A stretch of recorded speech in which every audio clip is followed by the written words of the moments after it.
Guys, today, I have a very important question to ask you.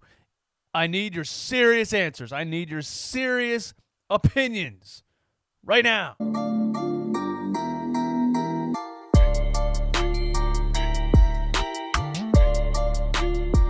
What is up, guys? My name is DJ Eastwood. This is Run It Back, home of the most brutally honest Philly sports takes on YouTube. Some people don't like it, but it's because some people don't like the truth. Hit the subscribe button. Smash the like button, please. It helps me rank up in YouTube. Let's get right into it.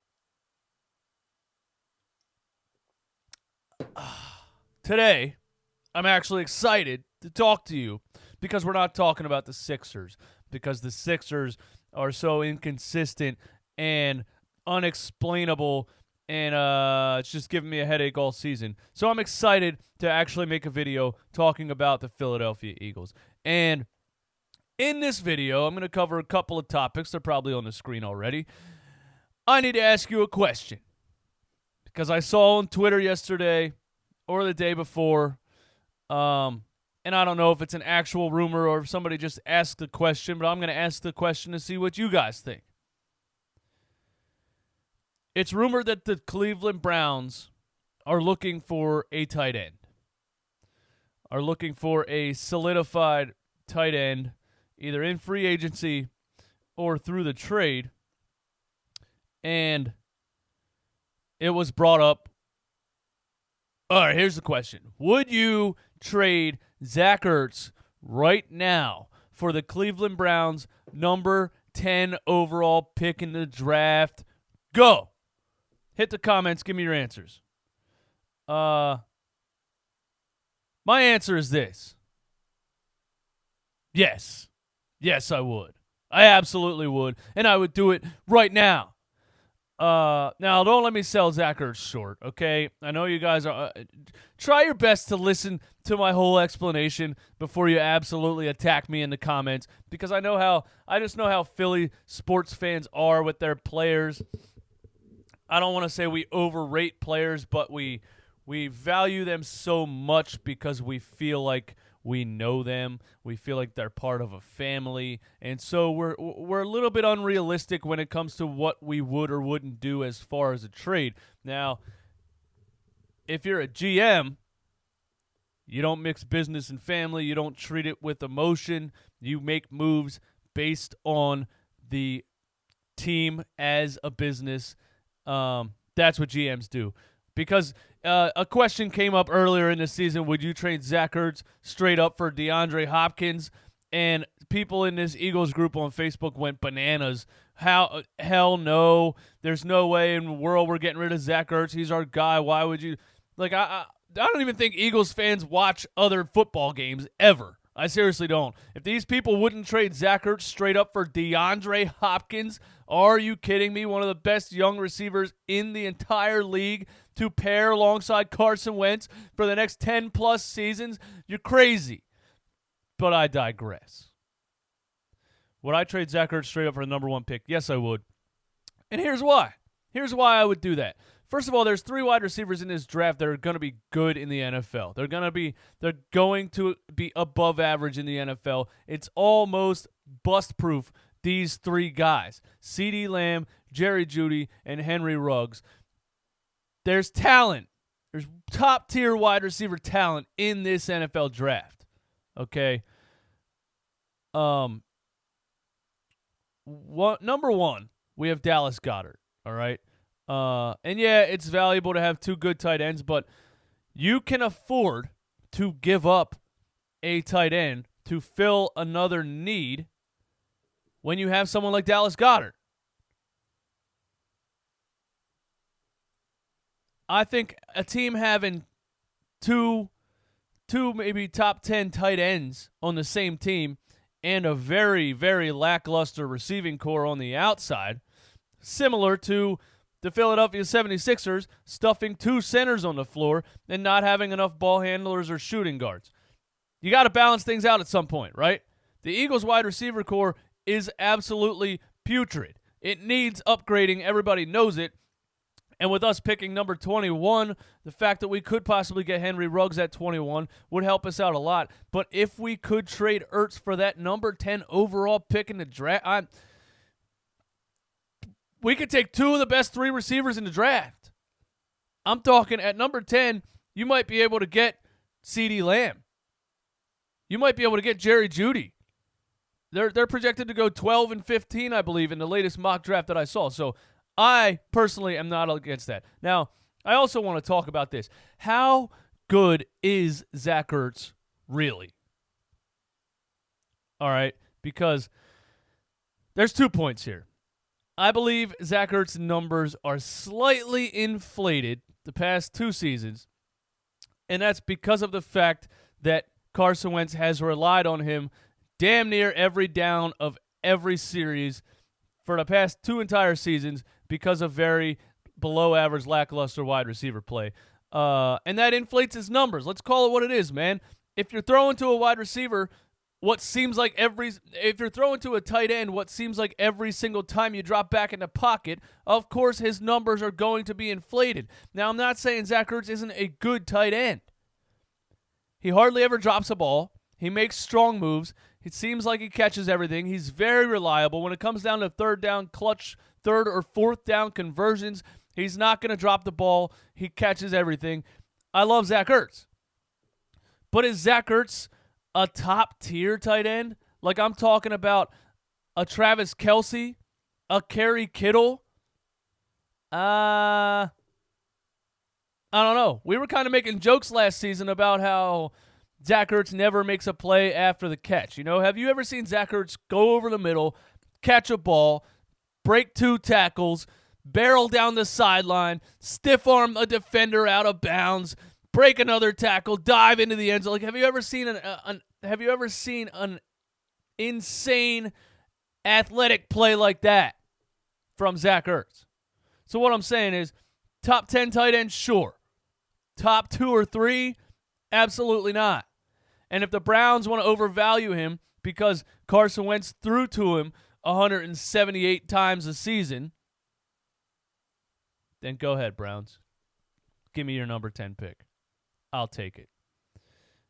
If we could get number 10 and we draft CeeDee Lamb and Henry Ruggs, just as an example, at 10 and 21, that would be the best situation that could ever come out of this 2020 draft with the way our receiving core looked last season. That's my take. Y'all feel free to hit the comments, tell me if I'm wrong, but that's my take, all right? Some other Eagles potential draft moves moving towards this 2020 draft. A wide receiver that's being slept on a little bit is Justin Jefferson from LSU.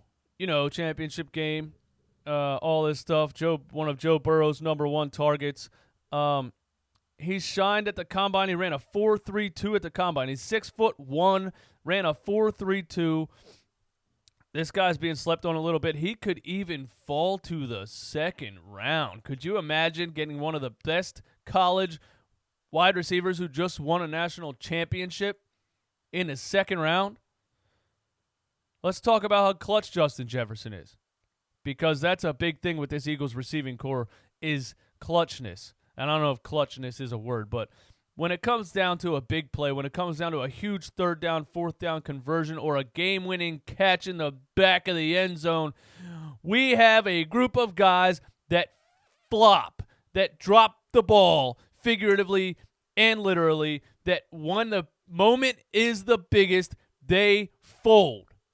Nelson Aguilar, Alshon Jeffrey, all these dudes fold when the pressure is at the highest. We need a guy who can be clutch.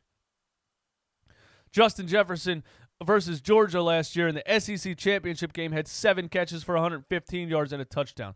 In the Peach Bowl versus Oklahoma, he had 14 catches for 224 yards and 4 touchdowns. And then in the national championship game, he had 9 catches for 108 yards. I want a guy like that on my team. I want a guy that steps up when the moment is the biggest, when the lights are the brightest. That's what I want on my team. Let's talk about one more thing here. Could the Eagles trade up in the draft? Not talking about trading Zach Ertz anymore. I'm talking about packaging picks together to move up a few spots, maybe in the first round, maybe in the second round, all that sort of thing.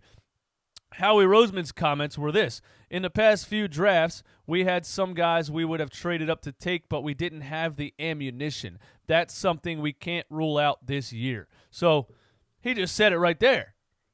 He would have moved up last year or the year before for certain guys in the draft, but just didn't have the assets to make it happen.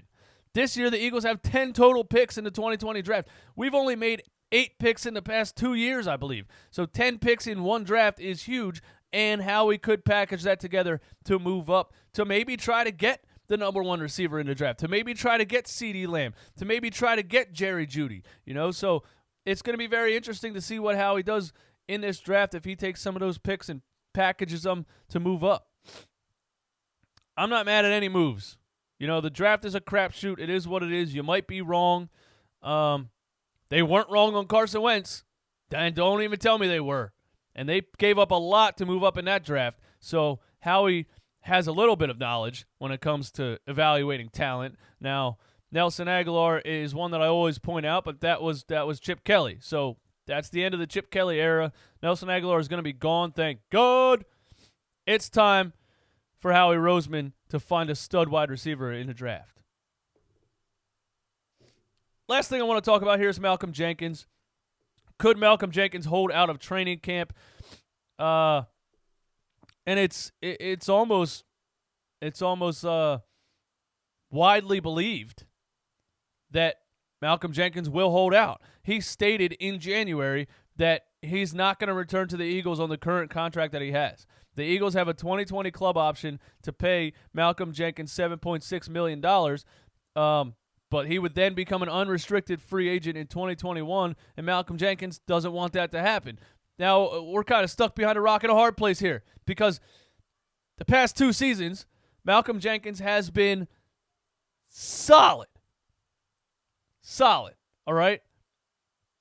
In a group of defensive backs that are absolutely bottom of the barrel, Malcolm Jenkins is the best one, and he's the leader of the defense. And in those late games in the season, pushing to make a playoff run, and even in the game against the Seahawks in the playoffs, Malcolm Jenkins was huge all over the field, making tackles, blitzing, getting to the quarterback. Shades of a Brian Dawkins. But he's not like an elite corner at this point. So what do the Eagles really do? He's saying, I'm not playing on this contract. I'm not playing, without a guarantee of an extension. And the Eagles are probably saying, bro, you're 32 years old. We're trying to get younger.